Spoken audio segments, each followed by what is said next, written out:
News, mods, and updates, and we got a few things to discuss today that I think you'll enjoy coming into the weekend. If you are interested in acquiring any of my Overkill's tutorial guides for Microsoft Flight Simulator, please consider joining me on Patreon. Patreon subscribers level tier 2 and above have access to all of my guides, as well as any future updates and future guides that will be coming down the road. Link to Patreon can be found in the description below.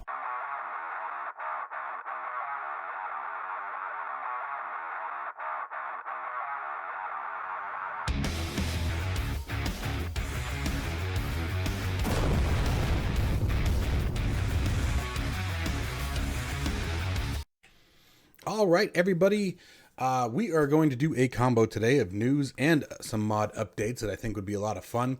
There isn't a whole lot of news to discover, but there is a bit to discuss that you might be interested in. First off, the PMDG 737 was updated.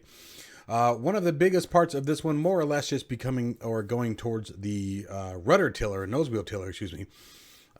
With the rudder pedals or rudder authority, you now have 7 degrees of steering, where the tiller itself gives you that full range of motion that's available with the nose wheel steering. We also have a brief statement in regards to the upcoming 737-600.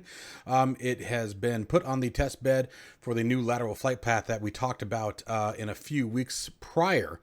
The LNAV testing seems to be going well. Unfortunately, there isn't a ton more information than that. I was really hoping for a bit further update in regard to that. Now, this one is kind of interesting. Another statement was made regarding the PMDG's flight tablet for the 737 for Microsoft Flight Simulator. The flight tablet will feature an EFB functionality, which we kind of figured that was going to be the case, but will go beyond that, bringing features that the traditional EFB can't. PMDG is working together with Navigraph to integrate SimBrief as well as Navigraph charts. And of course, we don't have any kind of previews or further information that. I was kind of looking forward to something that I would like to see, something that was sort of like an all-in-one package. Clearly, through the events of Toolbar Pushback, which is an amazing pushback application. I love it, and I use it with the 737. I don't care what the risks are. I've actually yet to have any problem with it. People have reported some previous bugs, stuttering, lagging, even crashed to desktops when using it with a 737. I haven't had any problem with it at all, so knock on wood there. I would like to see something that we used to see, where you have the EFB that has all of that in it, but right down to even plotting out your pushback. Pushback is one of those ones that seems to be hit or miss on the aircraft when it's built into the EFB. Navigraph and SimBrief, obviously a very big bonus, especially if you're someone who's flying in like VR. But what I miss seeing is, I can't remember who made the aircraft. Maybe it was the Zebo. It was the Zebo. The Zebo 737 that we had in X-Plane. It would be nice to see something that has like a web browser in it, where you can literally go out to a web page if you want, because there's a ton more functionality there that would bring straight to the aircraft where you wouldn't have to leave it. There was something else I was thinking of a minute ago, and of course it flew out of my head the second I said that, which sucks because I thought it was a good idea. Hey, I came up with a good one. But anyway, so updates to the PMDG 737. Obviously, you have a very good changelog here. A lot of texture updates, text editing, further additions to the geometry and textures that are already in the aircraft, as well as fixing some textured bugs, for example, like floating bolts and things like that were various and around the aircraft. As far as the overall functionality of it goes, you have some few FMS changes and overall performance changes. Virtual cockpit geometry seems to be a bit better. I am looking forward to seeing what all this does to the aircraft when you first step into it. There's some missing panels, there's some missing warning labels, there's some missing visual textures that belong with the aircraft. So I am excited to see what the new one brings, and I am excited to see what the cockpit looks like in the 737 after we install the update. So we'll be checking that out over the weekend. But the biggest thing that I'm mostly excited about is I would like to see the LNAV feature and the new the lateral flight path model hit the aircrafts again. And then I would like to see the EFB. The EFB is something that I think is going to make a big change in the 737-700. I like the 700. I am kind of excited for the 800 as well. But, as far as the 600 and 900, honestly, I could take them or leave them. There's just something about the 7 and the 8 that I really enjoy. So the EFB would just sort of wrap that all up. And But time will tell. We'll see what happens. Oh, I remember what it was. I'll stop for one more second.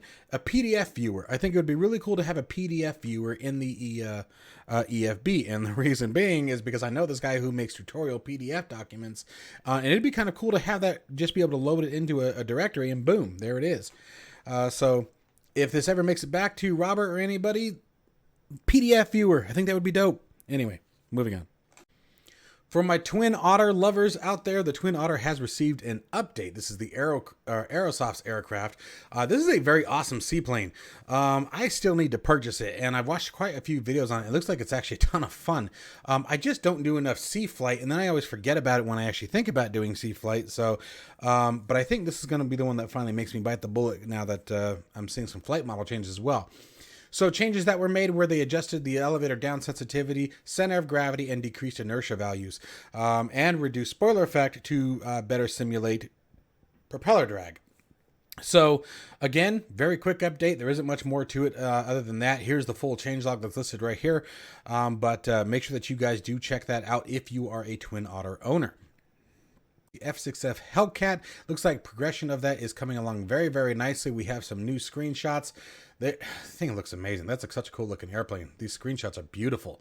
Just absolutely well done. I love this aircraft. Still love the Corsair more. The Corsair just looks more gorgeous than the Hellcat, but the Hellcat was definitely a very well performing aircraft. Here we go of the aircraft approaching the USS Enterprise, it looks like. And there's even a screenshot of it having a wingman there. Now, the cool thing that I really do enjoy that was brought to our attention with this particular article is that if you happen to be on a deck that doesn't have the catapults, you have the ability to quote unquote add them there or simulate. So basically any aircraft carrier that's currently available in the sim, you can drop a catapult onto and get on your way. Super excited for this one too. I think it's going to be a great addition. I'm thinking, you know, this is going to be one of those ones where when it comes around, we're really going to have to start scheduling some group flights again. I know that they're very far and few between with me. We got a lot of things going on, guys. We have a lot, and it's almost all of it is in relation to the channel. We've got some tutorial videos coming. I've got some work with some third-party companies that I can't discuss at the moment, but we'll be definitely diving into soon. Obviously, just general as a flight, we have a lot of things coming, guys, and it's all because of you. So I really appreciate your help. But a group flight will be a ton of fun, getting some Hellcats, some Spitfires, some Corsairs, some P-38 Lightnings, P-51 Mustangs, get them all together and go have some fun somewhere. I think that'd be a really awesome flight, especially if we can stay close to each other. But anyways, so again, super excited for the Hellcat. This is another one I would definitely be picking up. I really enjoy this aircraft, and I really enjoy the history. Quick update, and I bring in another mod back to the channel that I've discussed quite a few times, and that's airport lights. The default airport lighting system in Microsoft Flight Simulator, quite frankly, is lacking quite a bit.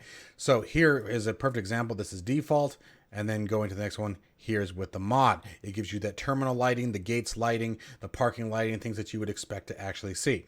Here, again, from the exterior view, this is default, and with the addition. It seems simple, guys, but it really adds a ton and really takes that dark, just something's missing on those night approaches right out of the sim and brings it back to where you would expect to see it. There are a ton of airports included in this, and one of the best parts, like if you check out the changelogs, that's all we're going to see is airport, airport, airport, airport, airport, airport. I remember when I had first discovered this, I asked for Tucson, and I think it was like a couple days later, boom, it was there. So all you have to do if they are missing your airport is just drop them a comment and say, hey, you know, like just like you see here, you know, and then here and here, you know, if just drop a comment on the flightsim.2 page, let them know, hey, can you guys mind, you know, doing this particular airport? And typically it's pretty quick about getting it on board. So this is a fantastic addition, very small, very light. See what I did there? Light. But really brings a lot to the sim. Talked about this one briefly a little bit ago, and that is just airline announcements. Got a bunch of different airline announcements that you can cycle through and play. This is really great for your pushbacks and things like that. I really enjoy the third-party announcements like this. I just think it adds quite a bit to it. So make sure that you guys do check this out. Here's a list of the... oops, change logs, and you guys can see what's sort of been added. And as the time goes on, slowly he's adding in more announcements. But even the ones that are available currently, I can guarantee that you'll find an airline that suits your flight pleasures, if you will. Anyways, just a real quick update on that. Wanted you guys to be aware it's out there. It's definitely a lot of fun. More activity with the F-18 Hornet for Microsoft Flight Simulator. This F-18 Hornet Super Warrior mod and Top Gun carriers, ironically enough, really brings a ton of more functionality to the aircraft. Some are just, you know, what's the word I'm looking for? Cosmetic or creature comforts, and none of them are genuine functionality that actually makes the aircraft work well. I have really enjoyed this one. We're going to be showcasing this on the channel here over the weekend because it's really made some very massive improvements to the aircraft and really changed the overall indications that you receive from inside the cockpit, and then therefore enhancing the flight experience. Especially as someone like myself who is very, very much so proficient with the DCS World F-18 Hornet, it's nice to see sort of this one coming in more closer to par. Obviously within the limitations, certainly don't have any problems with the aircraft as it is. I really love the way he words the change logs. They're a ton of fun to read through.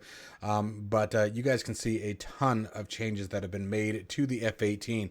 And I highly recommend it. Give it a shot. I haven't seen any performance issues with it. I haven't seen any problems with crash to desktops or anything like that. So if you have the Hornet, worst case scenario, you don't like the mod, you take it out, but I really would find that hard to believe. I can almost guarantee you guys will enjoy the improvements. So definitely give this one a shot. And guys, make sure on all these mods, if you guys enjoy them, make sure to come back and give them the good star ratings, okay? Finally, another one that I checked out a very long time ago, that was Floyd's Epic Clouds. And again, we're going to be showcasing this on the channel over the weekend, definitely. They are a cloud or weather presets, but they are beautiful. He did a wonderful job with these. There are certain areas that you may not be able to tell the difference, but then there are others that just absolutely just blow it away. Really make some massive changes. And they're just beautiful. I mean, look at that, guys. That just looks absolutely stunning. Mostly it's lighting effects, and which in turn enhance certain textures, as far as I can tell. And then others are just blatant massive changes to the weather system. I highly suggest you guys check this out. If you guys, especially if you're looking to make that beautiful flight somewhere, you just kind of want to relax, been a crappy day at work, and you want to just fly through some gorgeous scenery, throw on this mod. All you have to do is select the cloud level that you're looking for, the preset that you're looking for, and at any point you want to be on live weather, you just same way that you would do any other time. You just select live weather and off she goes.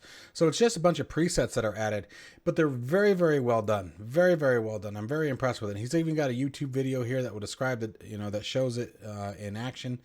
Really, really nice, guys. Like, I know I've said that probably like 12 times, but it's a beautiful, beautiful add-on.